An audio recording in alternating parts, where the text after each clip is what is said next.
Like many freshmen, Josh Fridel went through the ups and downs of transitioning to college swimming during his first year. It's definitely a lot more organized. There's more options to it. As his freshman year wound down, Friedel's ups included a third-place finish at the ACC Championships in the 200 back, while the biggest down of them all was missing out on the NCAA Championships by 0.5 of a second.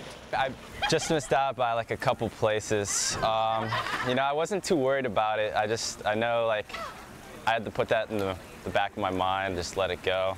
I just got to look at it as like, you know, it's in the past now, and you know, like, that's nothing you can do about it. Obviously, the ultimate disappointment of swimming so well last year as a freshman. You know, was one of the fastest freshmen in the country, but it was so hard to make. Only the top 17 guys made it in the 200 backstroke, and for him to be 18th or 19th was just devastating.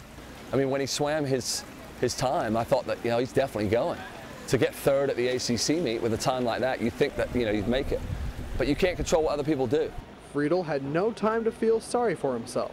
He had to prepare for the 2012 Olympic trials in Omaha, Nebraska. I had to put that in the back of my mind, just let it go. I mean, I definitely think that helped me out for Olympic trials, because it kind of like built up like some anger in there. The Seminole backstroker surprised even himself, making the top 16 and earning himself a second swim, alongside the likes of Olympians Ryan Lochte and Tyler Clary. It was a huge surprise. I really wasn't expecting to make it back at semifinals.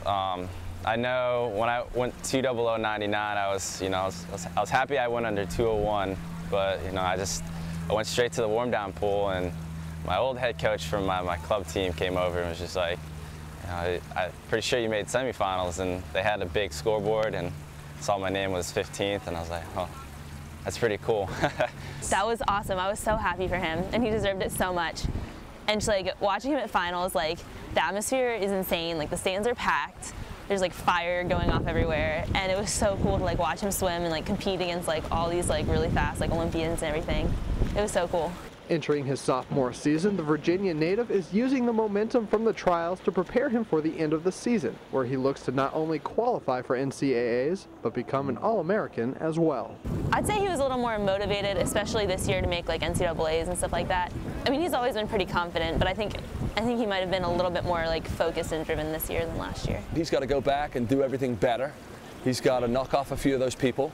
He's got to swim faster and raise these goals. And I think part of that was training for the Olympic trials, and he achieved some goals there. And I think now that, you know, he's got some goals for NCAAs, and he's well on his way to achieving those. I definitely am trying to stay positive with my teammates. I'm definitely trying to keep my nutrition up, getting as much help as from my coaches. And I know if I stick to that plan, I should have no worries about not making NC2As. And if Fridel makes it to NCAAs, don't expect him to be intimidated by the atmosphere. After all, he's already competed against the best in the world, and just being at the meet means he can only go up from here. For Seminole Sports Magazine, I'm Lane Hurt.